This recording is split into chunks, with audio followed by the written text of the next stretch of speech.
So Elon Musk is suing California. They passed this law. This law is now not in the debate stage. This is at the, we say, royal assent stage. It has become law in California. Okay.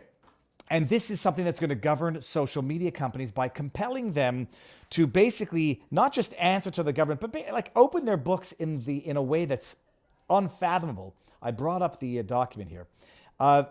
Provide terms of service of report to the government. This is the law is AB 587, requires social media companies to submit biannual terms of service reports on April and October to the Attorney General Bonta, who will then make them publicly available. The report must include, this is where it's amazing.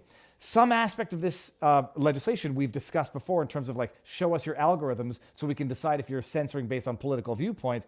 This goes a little bit further in the opposite direction. A statement of whether, and if so, how the platform's terms of service define hate speech, racism, extremism, radicalization, all very easy to define terms. The current version of the terms of service and a, quote, complete and detailed description of any changes to the terms of service. A, quote, detailed description, end quote, of the platform's, quote, content moderation policies. This is one I don't think I necessarily have a disagreement with, but including any existing policies intended to address the categories of content described, and I guess that's hate, extremism, whatever. How automated content moderation systems enforce the platform's terms of service when these systems involve human review. And it goes on. Information regarding content that was flagged by the social. This is, when I read this, Robert, to me it reads like nationalizing social media platforms, but in disguised nationalization. Although, like we've discussed, knowing how they're censoring, deplatforming, sanctioning is useful. But this seems to go a little bit further. Elon Musk is suing, First Amendment violations for compelled speech, a number of other things. Robert, what's your take on the lawsuit? And does it succeed in Commie, California? Yeah, filed in federal district court, Eastern District of California, Sacramento Division.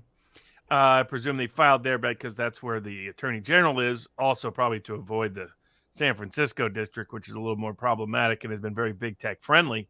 Though they use a lot of the Ninth Circuit's and Northern District of California's big tech friendly cases against them in this context. So what their fundamental claim is that the reason the state of California is compelling this speech, saying produce a report, provide these terms, is that they're trying to force social media to identify their own opinions. Tell us what you think misinformation is. Tell us what you think disinformation is. Tell us what you think hatred is. Tell us what you think racism is, so on and so forth. So it's beyond just, hey, put out this disclaimer. It's tell us what you think. Give us your opinions. And give us your opinions in the form of a report about how you enforce those opinions on your staff. So it's not just requiring them to do something they're already doing, because that'd be a different dynamic. The Texas law, for example, that was challenged, that was meant to protect free speech, simply asked them to tell people what they were up to, be transparent. That isn't what this is. This is asking them to do something they're not already doing, demanding they do it instead, and demanding they tell them what their opinion is, the process. And because they use the public statements surrounding the bill to point out that it's an intent to intimidate them into adopting speech codes while pretending it's not. And it compelled speech involves, the First Amendment is a right to speak, a right to listen, and a right to refrain or restrain from speaking, a right not to speak. And so when the government compels speech or coerces speech, that it has to meet First Amendment standards because it naturally violates your First Amendment freedoms, unless they can show that it's a compelling means to meet a narrowly defined means to meet a compelling interest. And so in this capacity, they point out that first it's compelled speech because it's forcing them to speak when they otherwise would not, and they had no intention. They don't do this normally, so they're asking them to disclose something they don't do. They don't define misinformation or disinformation. They don't define racism. They don't define hate speech.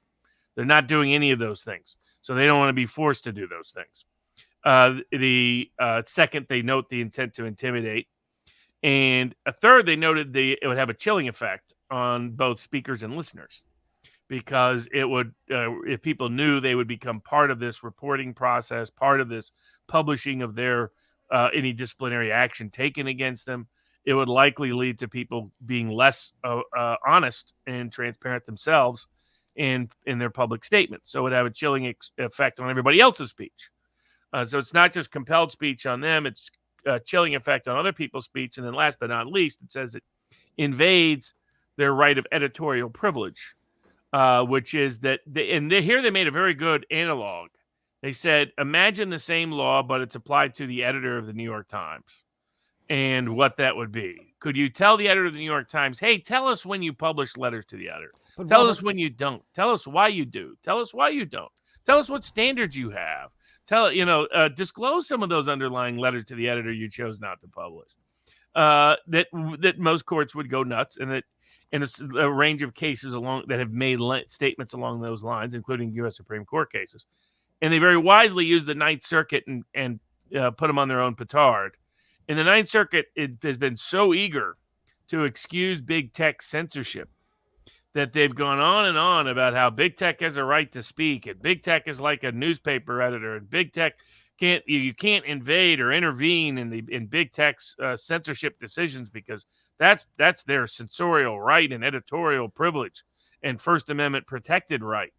Well, what happens when the state's invading it because they want to censor speech? We'll see if those courts have any consistency or not. But if they do, Elon Musk and X should prevail in the case.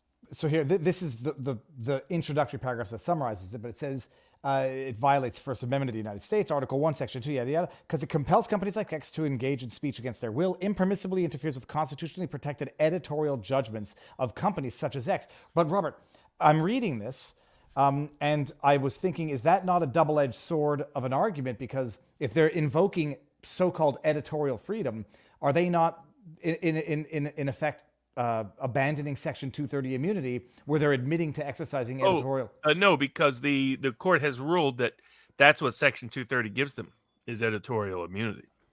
I mean, I get that a lot of criticism of Section 230 was that it wasn't intended to be that it was intended to remove that, but courts have interpreted exactly the opposite.